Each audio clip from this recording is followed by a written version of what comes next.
How to write a resume as a teen with no work experience.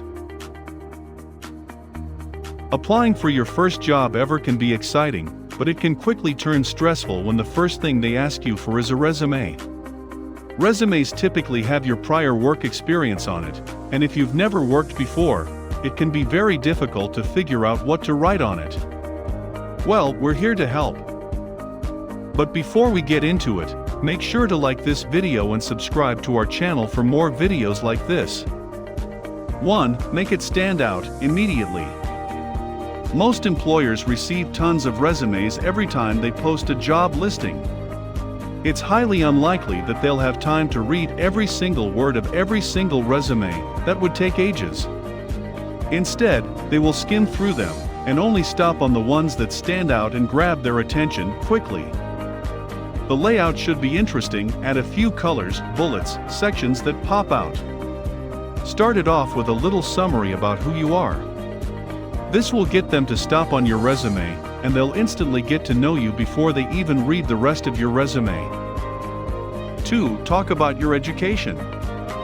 If you've never had professional work experience, it's possible that you've just graduated or that you're still in school. So, that becomes the first most important thing that you put on your resume. Show the employers what you've studied, for how long, and if you did well, like if you had a GPA over 3.0, add that in there too. It'll show them that the time that you spent not working, you were studying instead. This would work best if the position you're applying for has something to do with your education, but even if it doesn't, make sure you highlight it. You can always explain your interest in the position later on. When you're listing your education, always start with the most recent and work your way back. So the most important one is the one they see first. 3. Add in the non-professional experience. Just because you don't have formal job experience, doesn't mean you haven't experienced anything in life. You can switch the professional experience section with non-professional things instead. If you've ever volunteered somewhere, add that in. Write the name of the organization, what they do, how long you were with them, and the most important part, what your role as a volunteer there was. This will show the employer that you have the drive to work hard, even if you're not getting paid for it. For a lot of employers, volunteer work is almost just as important as working in a regular job.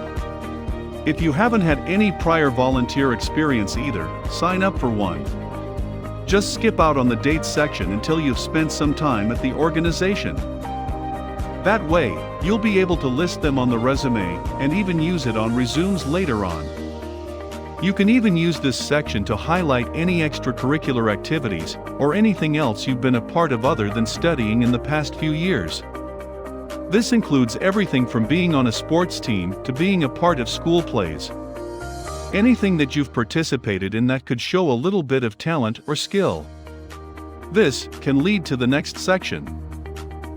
4. Showcase your skills. Just because you've never worked a professional job before doesn't mean that you don't have any skills. While most people learn skills on the job, some learn them over the course of their lives. This can be split into 2 subsections as well: hard skills and soft skills. Hard skills. Hard skills are skills that are measurable. This could be things like your typing speed, video editing skills, marketing skills, being able to work with different softwares, etc. Things that they can see progress in numbers. This is a great place to mention if you speak more than one language. Being bilingual can be extremely helpful in most jobs. This includes sign language. Add all the languages you speak, followed by the presidency. If the company operates in more than one country, this could be a serious advantage for them too, which will make them consider hiring you over someone else who doesn't speak the language. Soft skills. These days, hard skills alone aren't enough to land you the job. You need to have adequate soft skills too. Soft skills are non-technical, interpersonal skills. These include things like communication skills, leadership skills, how good you are at solving problems in real time, your ability to work under stress, your time management skills, how flexible you are, how good you are working in teams, and for a lot of jobs, How do you deal with negotiations, conflict, and resolution? These are skills that you could pick up on while you work a professional job, but they can't really be taught. Most of them come naturally, and if they come naturally to you, it's a great idea to have them on your resume. 5. Highlight your achievements. With all of your education, non-professional experience, you might also have a few notable achievements. Whether it's something like scoring the winning goal for your football team, or an award at school, add them in. Show them that you've been excelling at other points in life. It will be enough to give them an idea of how dedicated you can be, which can translate into your professional life too. 6. Stand out with certifications. Certifications are a great way to make yourself stand out from the rest of the crowd. If everyone else knows photography, but you've taken a course and are certified, you'll automatically look better than everyone else. Don't worry if you don't already have impressive certificates. There are lots of quick courses online, that are mostly free too, that you can take and immediately add them to your resume. It doesn't matter when you took the course, it just matters that you did. 7. Add a why I'm applying section. Before you get into that interview room, you have to convince the employer to let you in. You've done most of the work by telling them everything about you.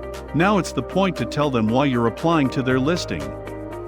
Add a few sentences that show why you're applying, explain your passions, and what you bring to the table, and how you can benefit them.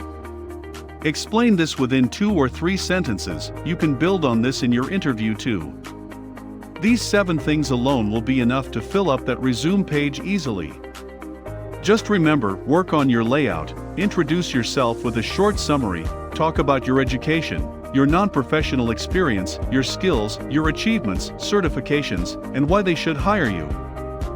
These should be enough to make the employer take a closer look at your resume and hopefully get you that interview call.